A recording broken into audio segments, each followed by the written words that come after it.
Andy. So I have the Internet Weather Report for this week. This is where we talk about the different things we see on the Internet and what's kind of going on.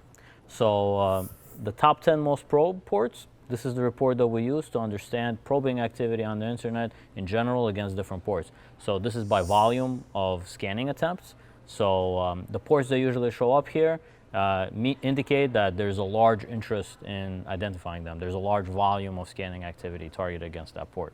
So there's not much change in the top 10 most probed ports, but the two ports that I do want to talk about today is port 445 TCP, which is commonly associated, well, it's supposed to be associated with SMB, but more commonly now is associated with WannaCry, which is basically the exploit that the ransomware that spreads by exploiting Eternal Blue or Eternal Romance and other exploits like that to spread itself on the Internet. So we'll look at that, and the next port that I want to concentrate on is port 34567 TCP, and this is a port that we believe is associated with DVRs running on the Internet. And actually, I think last week, John Hogaboom talked about this as well. So we're just going to revisit some of the things that basically he mentioned. Cool. All right.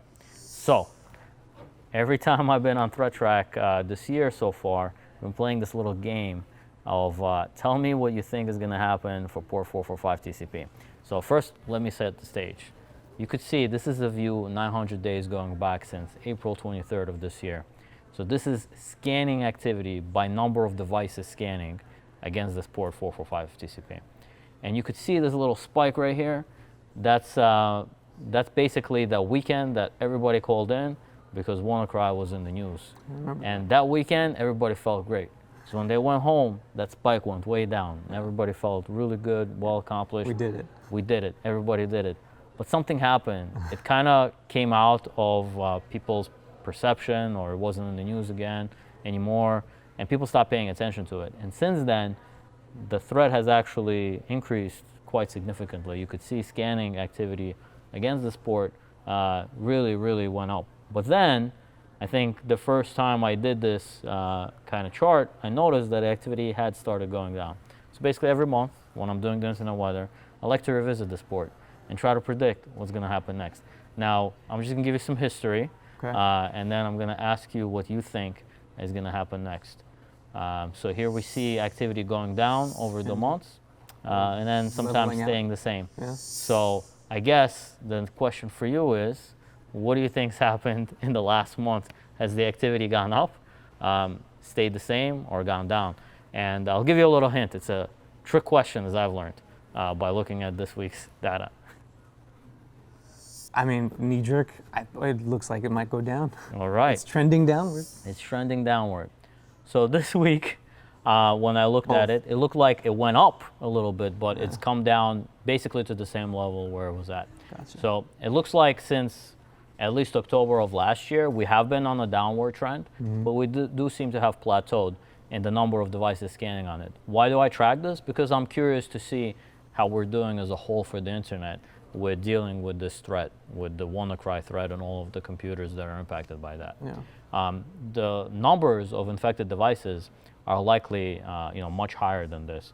And I guess I just realized I never mentioned what the numbers were, but you could see here, on average, 50,000 devices per hour scanning.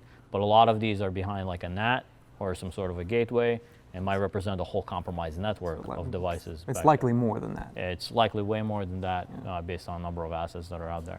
And because it is a worm, it spreads automatically, and it's just really hard to tamp down, unfortunately. It's fun. To try to take care of it. So I want to make mention, actually, in early 2018, very late 2017, it's hard to distinguish, there's that little dip. You see it? Yes. Do we have an explanation for that? Any theories or anything? I don't think we have a good theory about that, but that's just something that happened. That's very good. You know what? Next time I do the show, I'll have to look into that. All right. So now we'll move on to another segment. So this is the top 10 most sources probing. So this is what we use to study botnet activity, which is a bunch of compromised devices or devices acting in concert on behalf of an adversary. So we're looking at scanning activity as well, Generally, when adversaries are scanning, they're trying to identify some sort of an exploit, or they already know about an exploit and they're trying to take advantage of it so they can grow the botnet. When they have the botnet doing the scanning, it shows up pretty clearly on this report. So today, of all of these ports, which we've covered before, I want to concentrate on port 34567 TCP, which John covered last week, but I think it's important to kind of look at it again. So this is 1 year's worth of activity, scanning activity against this port. This is by volume. So this is how much scanning is happening total, regardless of how many sources there are. Okay. And you could see there, you know, I guess there was a peak of about 150 million flows per hour sometime, you know, in this month. Now, let's take a look at this picture, the same picture, but now this is the number of scanned sources. So this is number of devices doing the scanning and contributing. You could see how similar the graphs look. So when we looked before, this is the volume, and you could see it's probably, at least in certain parts of this graph, directly proportional to the number of devices scanning, but not always. Yeah. Sometimes it looks like the scanning spikes might be caused by something else. Some heavy hitters. Some heavy hitters, or somebody interested, or even the adversary trying to look for devices to compromise or something like that. Other things that are interesting when you look at a year's worth of data like this, I always like to look at things like this. What is that little blip right there? Could that be really the beginning of this botnet, or the beginning of the investigation of this threat? Perhaps, or maybe not. Maybe that was just somebody, maybe it's nothing. Doing something. Yeah. But here you could see that's kind of really where the threat really began. So was that mid-July there? You know, somebody was looking for this, got a bunch of devices, kept going and kept going. But when they came back now, you could see how many more devices there are. So, you know, about 8,000 or so devices per hour scanning, about 18,000 devices or so per hour scanning. So many, many devices out there, all doing this in concert, probably part of the same botnet or the same type of malware. Okay, so I always like to take a look at the scanners themselves and find out where they graphically dispersed, where are they coming from. And sometimes you see a concentration.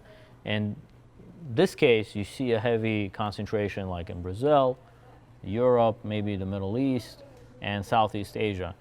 With other threats, you might see other countries being impacted. Why is this important? Sometimes it helps you to understand, where the threat is coming from. So like, for example, if these are IP cameras, they might have a specific brand maybe, perhaps. They might have penetrated the market in Brazil or something like that, which is why you see so many devices emanating out of there. Or they might be really well sold, like here in the Middle East or in Europe. So it's just a way to understand where the devices might be or what type of device it is. So we also have a honeypot that we can look and see what's going on. You could see the last 60 days in the honeypot. The events seem to be about the same. You could see the same kind of spikes with scanning activity or scanning events as we see in the larger graph from before. And with the honeypot, we can also see, well, what is being sent. So what is the potential exploit on this port? And to me, it looks like brute forcing using a very specific type of protocol. You can see there's all these like hexadecimal bytes here that it's not clear exactly what they are, but they're followed by this kind of JSON blob. And this JSON blob is basically, it looks like it's attempting to log in into like a DVR or an IP-based DVR with the username admin and with these different passwords. So that's clear. I actually took a few of the scanning IP addresses that we detected, and I took them and looked them up in Shodan to see what kind of ports they have open. And it was very interesting. They all had RTSP open, which is like a streaming protocol, real-time streaming protocol, and some alternate web ports. So not port 80, but like port 81, port 83, port 82, things like that. And if you search these passwords on Google, you'll actually find that they're in various password lists for being the root password for DVR systems out there that get sold. And pretty much, it seems to me that that's the activity we're observing, is these DVR cameras that are out there. Somebody knows how to install malware on them, and probably to install malware, they need to log in as an administrator and they're using these frequently used passwords, or backdoor passwords, I would say, in order to be able to achieve that. So we'll keep an eye on this threat. We'll see if we can find the malware that's responsible for this. It's definitely something that, as you could see, is kind of increasing in severity, and the number of devices that are impacted, probably because of a misconfiguration that's common. And that's it. That's all for this week's ThreatTraq. Unfortunately, it doesn't mean the botnet has gone away or the vulnerability has gone away, because we have seen this kind of in previous weeks, where activity spikes up, goes away, and so that's what we've seen here. The only issue is that every time the activity comes back, it seems to be more devices are impacted than before, as the botnet is growing.